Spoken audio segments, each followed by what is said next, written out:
as waves of the Arabian Sea whisper tales of peace. I welcome you to join me in an experience like no other. From the pulse-pounding beats of the gym to the serenity of the spa. From culinary delights of Alfama, where the flavors of Portugal dance on your palate, to the depths of C2C, where the sea's bounty awaits. Every corner echoes with the spirit of Goa here. So grab your sunscreen and your appetite as I show you why Tatsida de Goa should be your top pick in Goa. Thank you. Cheers. This is the perfect start to my stay at Tatsida de Goa, and now as a foodie, I'm all set to explore the food that they serve at their restaurants. Let's begin with C2C.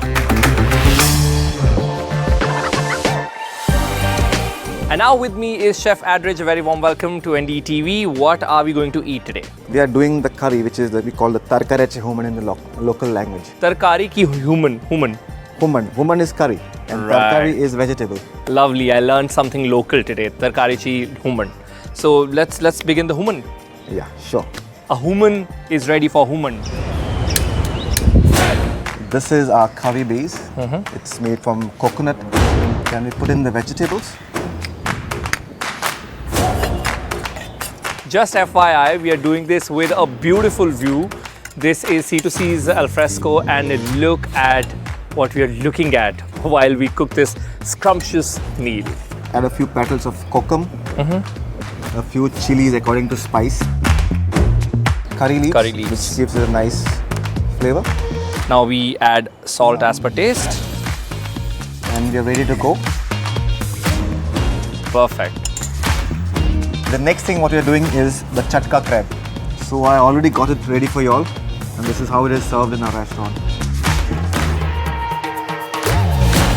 What makes C2C stand is their exotic menu. I mean, you're not gonna get chatka crab anywhere else, and look at the presentation. Each and everything is just wow. Of course, chatka crab, then green asparagus, and these are not any other asparagus. These are Peruvian asparagus, which means they are from Peru. And then you have this amazing human, goan rice, crab cakes, and baked snapper.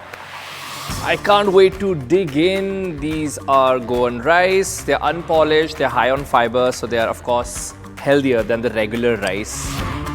And then you have human. And I'm thinking today I'll also try my hand at cooking because I'm absolutely charged up seeing everybody cook such amazing meals. So there's very strong smell and taste of coconut, and it has to be there because, hello, we are in Goa. We are enjoying a sundowner, and of course I can hear the waves touch the shore.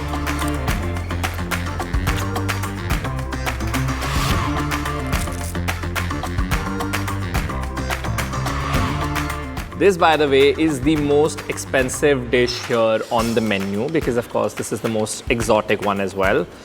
This is especially imported from Russia. You don't get it very commonly here in India.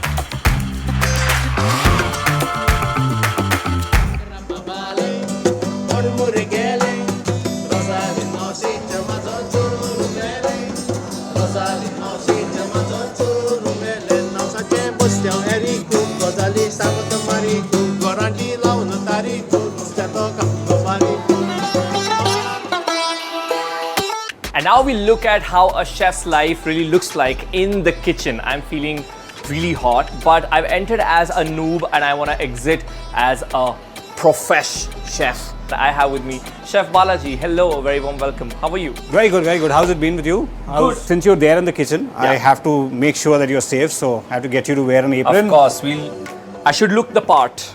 I don't know how much of cooking will I be able to do, but I think for the vanity reasons, we shall definitely do this.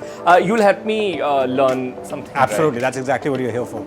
See? But Great. you'll also make me do like difficult stuff. Don't give me like easy tossing and all.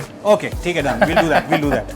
So this is a dish that we have on in one of our restaurants called Alfama, and this is a dish called coriander prawns. Coriander prawns is something wherein it's very local.